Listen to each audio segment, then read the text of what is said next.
مناجات افطار عالمی مدنی مرکز فیضان مدینہ باب المدینہ کراچی پاکستان میں جہاں رقت انگیز دعاؤں کے ساتھ مدنی پھولوں میں بھی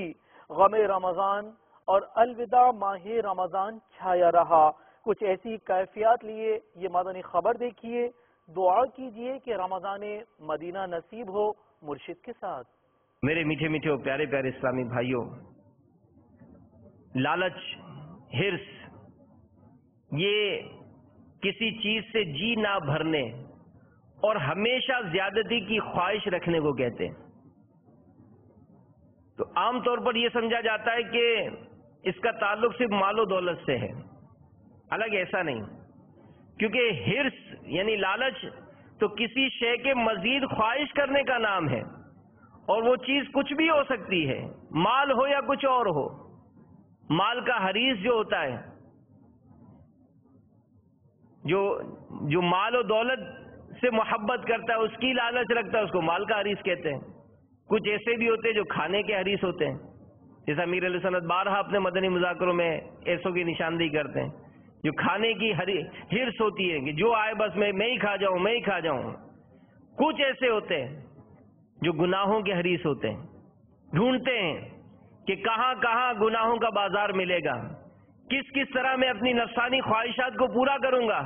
وہ کون سا ایسا موقع ہے کہ جس کے ذریعے میں اپنے نفس کو تسکین دلاؤں۔ گناہوں بھرے انداز، میلے جھمیلے، دوستی، بیٹھکیں، ایسے انداز، ایسے رسالے، ایسے ڈائجسٹ، ایسی ویب سائٹس، ایسے جرائد، ایسے پروگرامز، ایسے ڈرامے، ایسی فلمیں، یہ دیکھتے ہیں، ڈھونڈتے ہیں، معلومات لیتے ہیں، بلکہ ایسے نمائندے رکھتے ہیں کہ کوئی ایسی چیز ہو تو مجھے بھی بتانا۔ بلکہ معاذ اللہ بعض کی تو طبیعت ہوتی ہے کہ اگر کوئی ایسی برائی کا اڈا دیکھتے ہیں، کوئی برائی کا عمل دیکھتے ہیں تو دوسرے کو کونی مار کر اس کی طرف اشارہ کرتے ہیں کہ دیکھ دیکھ تو بھی دیکھ۔ اس طرح وہ گناہوں کی لالچ دیتے ہیں، یہ گناہوں کے حریص ہو گئے۔ لیکن بعض ایسے ہوتے ہیں جو نیکیوں کے حریص ہوتے ہیں، نیکیوں کی لالچ ہوتی ہے، نیکیوں، وہ سوچتے ہیں کہ میری زندگی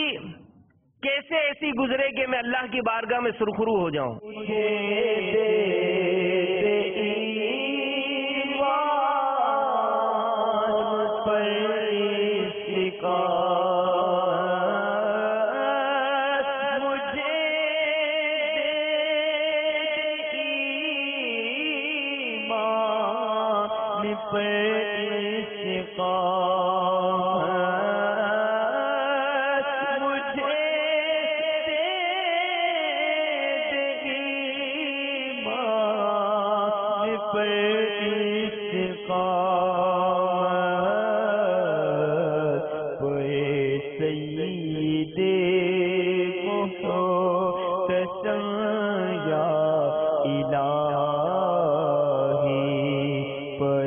سید محتشم